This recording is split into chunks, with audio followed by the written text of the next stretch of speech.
ازاي نخلي الطفل قنوع وراضي؟ لازم الاول يكون فاهم يعني ايه قناعة. القناعة هي السعادة بالمتاح. لازم الطفل يكون مبسوط باللي عنده علشان يوصل له معنى الرضا. عارفة اننا في زمن صعب والمعروض فيه قدام الطفل كتير قوي، وان دي مهمة مش سهلة وتقطع نفس اي ام واب وبتضغطهم معنويا وماديا كتير قوي، بس ادينا بنحاول وربنا يعيننا. تعالوا بقى نحاول سوا نعمل كام حاجة كده ممكن يسهلوا علينا المهم. رقم 1، لازم انتوا كأب وأم توصلوا للولاد ان انتوا شخصيا مبسوطين والحمد لله راضيين، وده بانكم تقضوا وقت جميل معاهم وتقولوا لهم ان انتوا مبسوطين بيهم هم شخصيا وان هم نعمة ربنا عليكم. رقم 2، حاولوا دايما المكافأة اللي انتوا بتوعدوهم بيها مش لازم يعني تكون مكافأة مادية في كل الأوقات، يعني مش لازم يعني نجيب الساعة والبلاي ستيشن والموبايل أو اللعبة الغالية على طول. وعلى فكرة عادي، يعني ممكن المكافأة ان انتوا تنزلوا معاهم تتمشوا وتتكلموا معاهم، تتكلموا مع بعض، تحكوا مع بعض، وممكن تجيبوا حاجة تاكلوها أو تشربوها سوا، يعني تخلوا الوقت الحلو ده في حد ذاته مكافأة. رقم 3،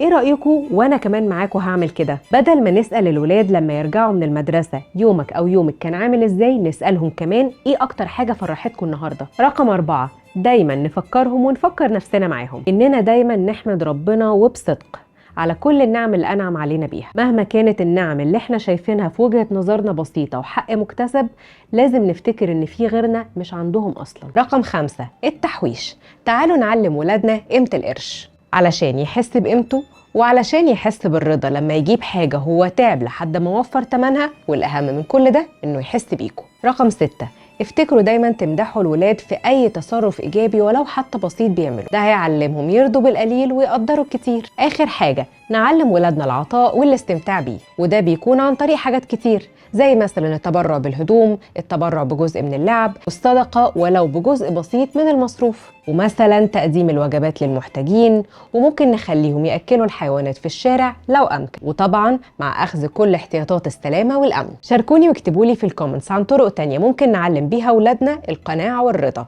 وانا عارفة انكم ما تتوصوش، بس ما تنسوش الفولو واللايك والشير والحاجات اللي انتوا عارفينها.